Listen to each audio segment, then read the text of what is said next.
up? It's Way Up with Angela Yee. I'm Angela Yee, and of course, my Wealth Wednesday partner, Stacey Tisdale, is here with me. Happy Wealth Wednesday, because I am so excited about our guest today. Yeah, me too. Daymond John, okay, the busiest guy. So what's up, Shark. Daymond?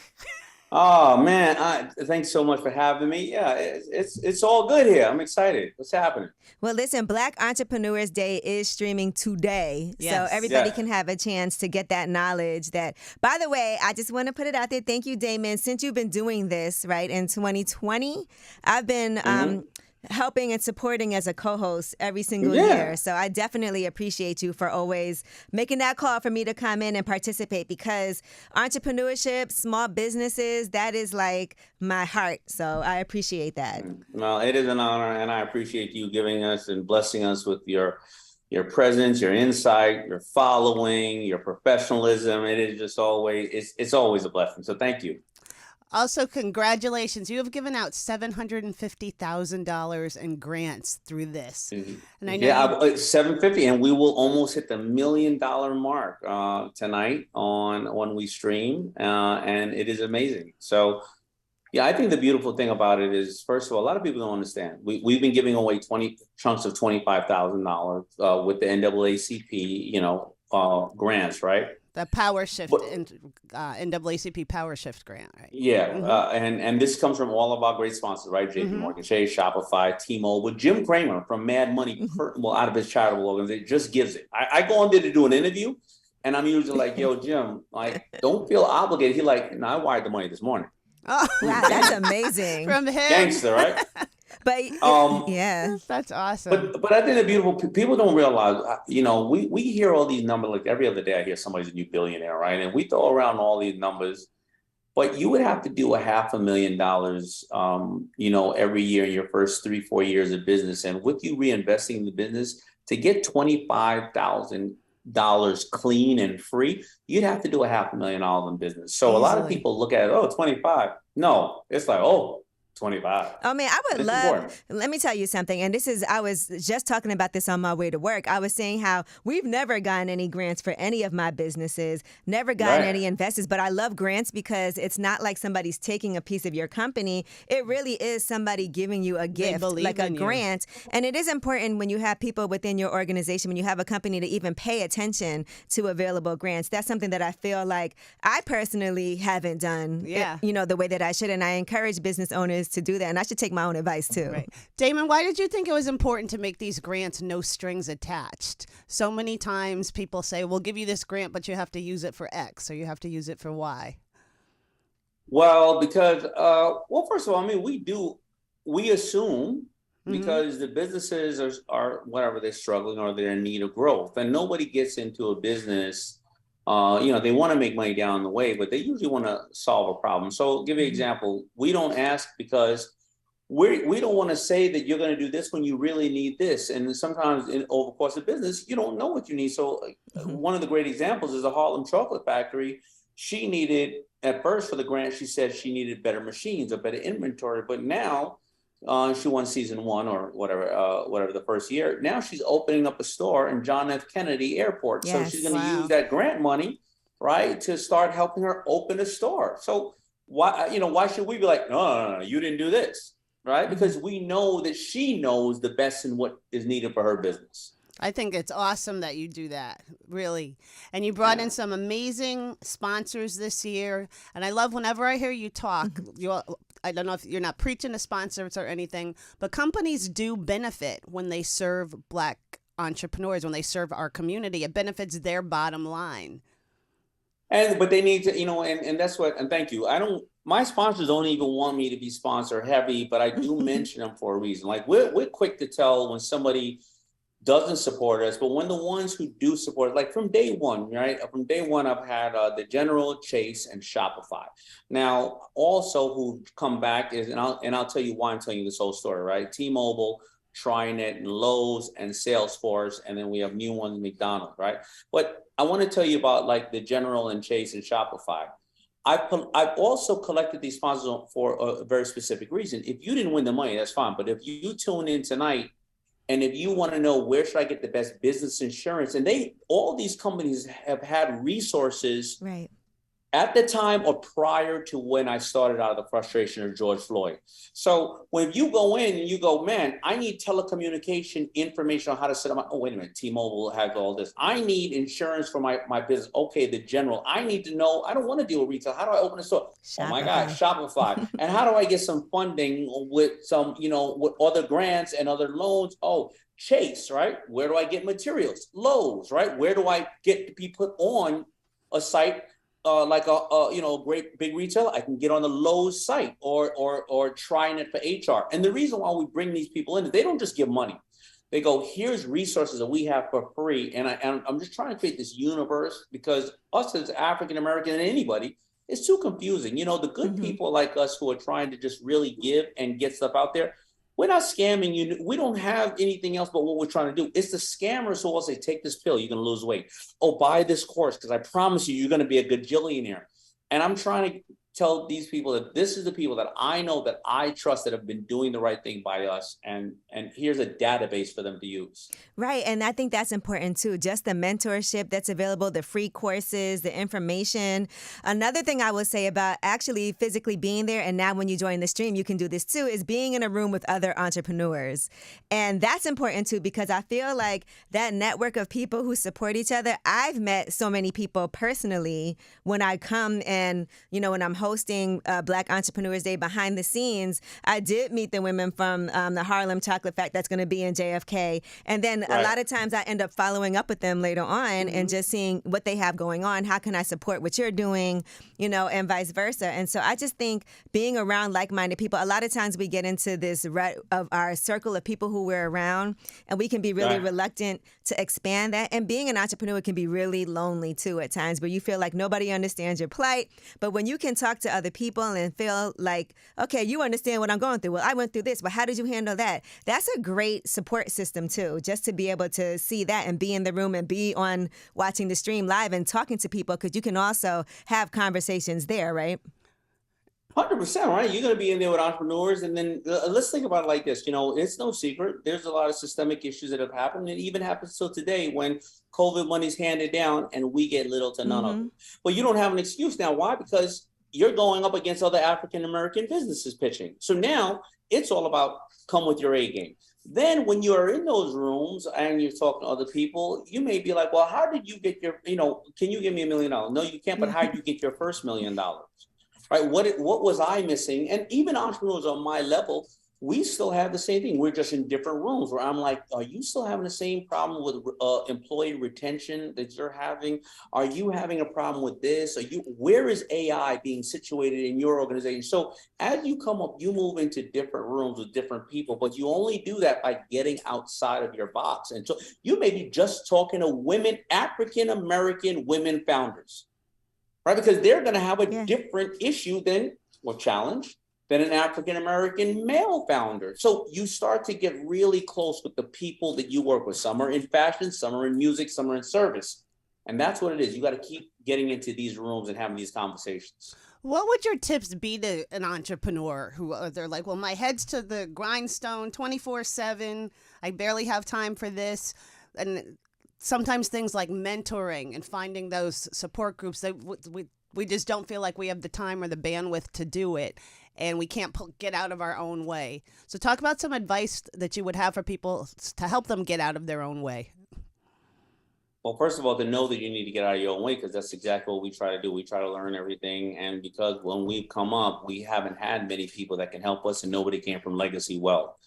Right. So, but the more importantly, first of all, I think you're right. You got to educate yourself on something, whether that's a book or YouTube or whatever the case is. But secondary, when you want help from other people, you have to see how can you be of service to them more importantly than they can be of service to you, because it's bartering, right? OPM is not other people's money.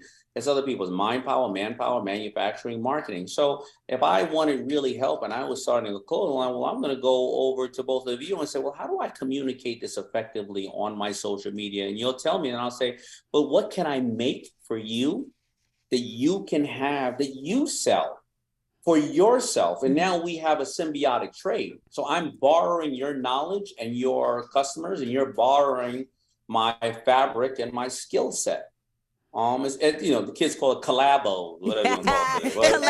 But, Collab. Now, from your own experience and from your insight, do you feel like, I know there was a period of time when everybody was trying to invest into Black businesses, and it was a huge thing from a lot of these corporations. It was a major talking point. There were press releases. There were commitments. Do you feel like, and certainly not the corporations that we can see that you've been working with from day one, but do you see that some corporations have pulled back from commitments that they've made, or it's not as popular as it was? Yeah, many of the corporations have pulled back from the commitments they made, and it's for various reasons. Number one is that inflation has went up, and they're dealing with cutting across the board. So when companies cut across the board, they don't look at this is, like let's say the African American empowerment budget was 2%. They don't look at 2%. They just say slash 40% of whatever we're doing. Mm-hmm. Right. And goes with what works. So it's not that they have a bad intent. Then some do say it's a big world out there. Today is this, tomorrow is LGBTQ plus, tomorrow, the next day is veterans. I want to spread it around. And they don't realize that they need to just keep investing, even if it's a little amount, but sometimes it's just the resources. But a company like Nike will kneel when Kaepernick kneels, and they'll stand when Kaepernick stands, and they'll be on the right side of it all the time, and they'll get a bunch of crap. The stock will go down, and then all of a sudden, 2 years later, oh my God, Nike was a genius. No, they stood by what they were saying they were going to do. Brands fall apart where they don't match their message. I say that all the time. Mm-hmm. Like you're not being true to who you say you're going to do. And you know what? A lot of times why they're not true, because they just don't trust the most important people, the ones in their organization. Exactly. They found out that, listen, by the way, we have Shopify did this, right? And Bombas, my company, they go, we have a large African-American community in our organization. Guys, I don't want to go out and put lipstick on a pig and jump on something that may be the trend. You tell me who you've been supporting for the last 20 years, and we got you. Yeah, no, that's great. I work with Shopify with my coffee shop. We have our shop inside of the Shopify pop-up in Soho, and that just came from me doing a panel with them and then following up and then building on that relationship. And they've been amazing to us as partners too.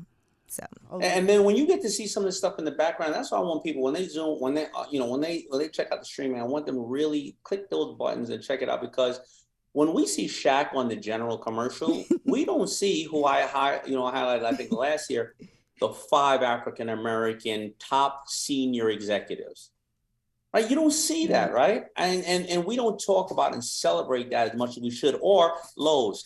Marvin from Lowe's is the CEO. He's one of the only 6 African-Americans out of all top 500 companies to the CEO. And guess what? When he was in the CEO in JCPenney's, he found this little brown boy named Daymond John with a company called FUBU and said, bring that in here. We don't talk about that. Right. Wow. Last year we had your book, The Power of Broke, which I love, as one of our Wealth Wednesdays Book of the Month Club. Oh, thank you. Oh, it was a pleasure. And you discussed the value of being resourceful and embracing limitations. Tell us, for all the entrepreneurs out here listening to you right now, what does that mean in real time? That means that all you have is exactly what I said, OPM, right? Other people's mind power, whatever. You don't have money necessarily, but a lot of people think you need money to make money. But 65% of athletes and lotto winners are bankrupt 3 years after leaving the league or winning the lotto. And 65% of the Forbes top wealthiest 1,000 people are self-made men and women. That means they were broke. And you have to use your resources. We were talking about bartering and trading, right? We all know that, listen, if you're a great Spanish teacher and you want to say, let me go to the local Ford car dealership in my neighborhood and tell them that I will teach Spanish for 6 hours on a Saturday, and you tell all your top clients to come in and I will teach your kids Spanish 6 o'clock on a Saturday, but you got dealer cars with dealer plates sitting there. Can I just use one of the cars? It's already insured. I don't have to pay any taxes on it, and whatever the case is, and I can use it and put whatever, 1-2 days a week. Well, you just bartered and traded, or maybe it's an SUV because you got shirts that you want to go sell somewhere. All right, it's all bartering and trading. That's what I always did in my life, was barter and trade. See, bartering and trading is done only on 2 levels. One, on the lowest level, hey, I'm gonna give you a rusty knife for a leg of lamb, those preppers. And on the biggest level, I'm gonna give you the government. I'm gonna give you 10,000 barrels of oil for steel.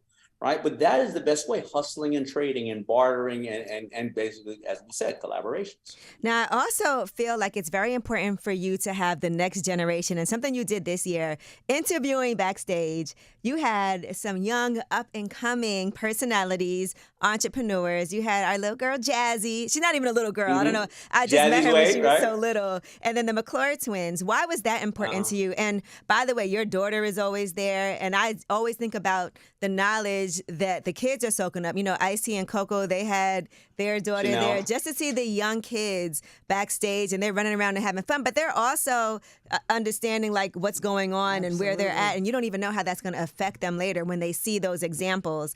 And so why was that important to you? And are there things that your kids surprise you with that they've learned that you didn't even realize, like, oh, she was paying attention? Yeah, so my daughter, so it's funny, right? My daughter was making the little bracelets. I hope she didn't hustle you for one. Because I told her, I said, Daddy is the one there, and I don't want people feeling bad. So you should sit aside and you should say hi and make their bracelets with Chanel, with Coco and Icy's daughter, right? So she was realizing, how to sell. But then she got out of hand. I know I did Little Daymond, learns to earn. But when she gets on stage and she gives it to one of our surprise guests, a huge legendary rapper, she said, I want to give him a bracelet. She gave him one. And then she said, Daddy, he owed me $5. Ooh. I was like, no. You gave it to him as a gift. He owed me $5. So now my next book's going to be Little Nigga Learns to Pause.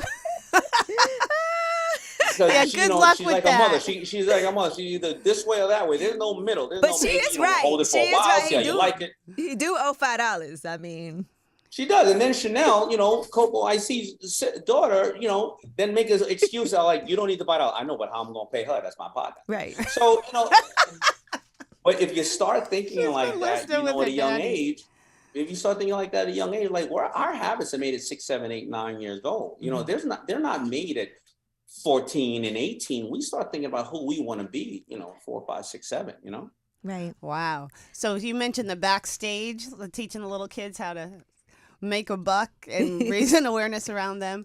And I know when you recorded this, you have those amazing conversations each year.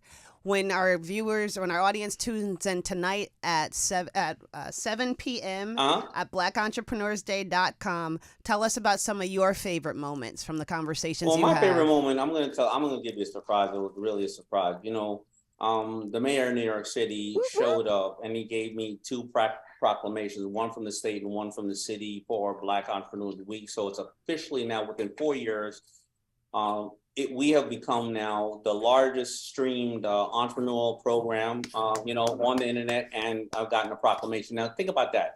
A little brown boy from Queens who watched the Apollo in the 70s, got a ticket to sit there at the Apollo in the 90s, and I booked up the whole Apollo, have given away almost $1 million and got a proclamation by another African-American mayor on the Apollo stage in front of my people in New York City. Wow. I mean, it doesn't get bigger than that. And then all of a sudden Ice-T.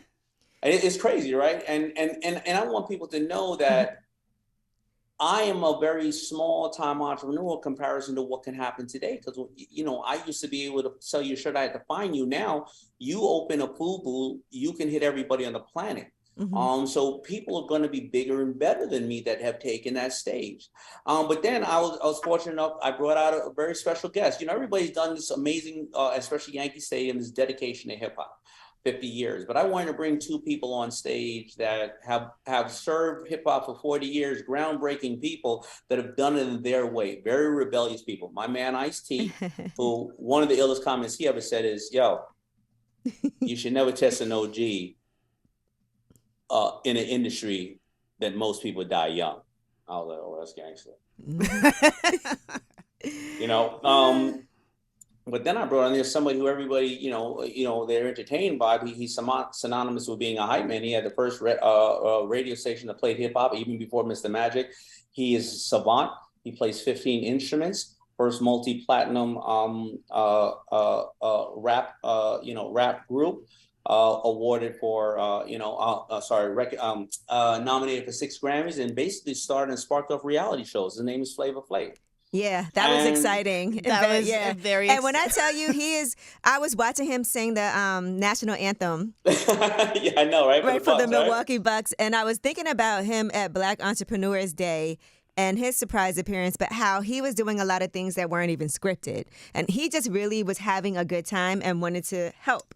We were waiting for things to happen. Yeah, some things were late. Yeah, no, and you know what? But he's 3 years sober, Mm-hmm. and he's done things Wow. in the way that he wanted to do things. And when I got to see the old and the young, I got to see Rick Ross. I say, Rick Ross gets on and say, yo, what's up? You want Flavor Flav? He was like, that would be historical. Me on the stage, Ricky Rose, Flavor Flav, who really is the ultimate name when it comes to hip hop and hype man on the Apollo stage. Let's go. So we just had a really good time. Whoopi Goldberg talked about being an African American woman, and she's one of the only 18. If you don't know what an EGOT is, to be an EGOT, right? Mm-hmm. That's what is that? An Emmy, a Grammy, an Oscar, and a Tony. And think about how hard it was for her coming up in the industry and dominating all 4 areas of the arts. So you're going to learn a lot of stuff, but more importantly, these people, and Shaquille O'Neal, these people are talking about their lowest point of their life when they had nothing, and what did they do to get out of it? Not about the gloss. They're talking about the lowest part of their life, so more of us can relate to it. And Cedric the Entertainer was there, Anthony Anderson. Yeah. Yes. I mean, it was honestly such an amazing vibe. It was a great time, but so much information being learned at the same time that it was entertaining. And when the mayor came out to give you October 21st, I believe is Black Entrepreneurs Day, you had no idea what was happening. We were like... No, I almost teared up, and I was like, I ain't trying to tell everybody cats at the Apollo, because I had half my boys out there. They were never going to let me go. Hey, yo, son, what's up, man? You all right? No, he really didn't know. We were like, what happened to the script? Like, what is going on? And they were like, no, something is going on right now. I'm so happy for you. I definitely commend you for that. Like, very well deserved. It was an amazing experience. And Carrie Champion was there too. So I loved her conversation and her mentorship and what she does with her organization. Just sitting here and hearing these conversations from me, somebody who normally has to work and do those conversations, it's great to hear Daymond talk entrepreneur to entrepreneur, mentor to mentor, and also giving away some money, because there's nothing more exciting. I feel like there's nothing greater than when you're able to tell somebody, here's some money for you. I mean, what an amazing feeling to be able to have the ability to do that. Congratulations. And, and thank you, because I want to keep this really about the business. Listen, can I throw these big parties around and everybody come to the party, they lose the message? Yeah. But I wanted it to be about this. I wanted it to be about real people who step up. And I wouldn't be here, honestly, without Angela. Thank you so much. And JP Morgan Chase, as I said, and the general and everybody else. Oh, and by the way, but as much as we talk about the people or the organization who may have cut back and they didn't totally abandon us, but McDonald's stepped in and said, we want more franchise owners. And there was a woman there who had 20 McDonald's franchises, an African-American woman with her husband. And then Hilton stepped in and said, when COVID happened, the only group of segment of market that didn't slow down was entrepreneurs. And we want to be the entrepreneurial hub for people to feel comfortable. So I also want to give love to those who have stepped up in our community. I met the people who made the mambo sauce. From McDonald's. Yeah, it's the husband and McDonald's. They're the chef. highlighting African American chefs who made the mambo sauce out in in Washington D.C. They're putting African Americans right there on the front line and showing them who they are. When you see all of this, how would you characterize Black entrepreneurship in America today? We have, a lot of the same challenges, access to capital and all of that. But some of these companies are getting that, in a couple of years, guess what? We're going to be a majority minority country, and I have to invest in these communities. How would you really characterize the state of Black entrepreneurship in America today? The mentality. So first of all, I think the mentality of Black entrepreneurship is great. We have always been very resilient people, and it is at its peak. The access to information, and for us to let down our guard because we've been let down so much. We're always the last to hire and the first to fire. We don't have time to fill out grants that we never get because we got to do all this work around here. So why the hell am I filling out a grant that I will never get? Right. And I think that the walls are being broken down. I think technology is breaking those walls down because, if you look at purely venture capital, only 4% are given to African Americans and women. But if you look at capital raises on all of these platforms, it's about 30%. Right, technology. When they don't, right? Because it's Yeah. technology. So I think the spirit of entrepreneurship with African Americans, I think that'll never go away. We will always barter and trade as African Americans. I think the formalizing it and creating large businesses that are scalable, I think that's what we need to have more information and access, because we've been jerked too much. We've gotten the loan at 20% when everybody else got it at 3%. Right. And I think these companies they're starting to understand that this is a really good segment of a market, powerful. We have a great voice, and we're passionate, and they're starting to understand. The ones who get it, get it. All right. Well, listen, I'm really excited for this. I'm so glad. I was like, I don't care. Like, we got to get Daymond on here because Black Entrepreneurs Day is, your vision has always been really important to me. I'm always excited to be there. Every year, I'm always like, I got to level up. So next year when Black Entrepreneurs Day happens, I got something else new to announce or something else going on. So I appreciate that. And for last thing I wanted to ask you, for people who are, maybe they want to invest in something and they're thinking about it, but sometimes it is nerve-wracking. We hear all these horror stories about investing gone wrong and, this person went broke and they invested their money and then it turned out, like you said, to be a scam. Sometimes it's really hard to know what to do. What are some things that you can tell a person to look for when they're thinking about, all right, it's time for me to invest? What are some safety precaution things that people should be doing? Well, the first 6 months of your investing is purely investing in the information, educating yourself. That's just what it is, right?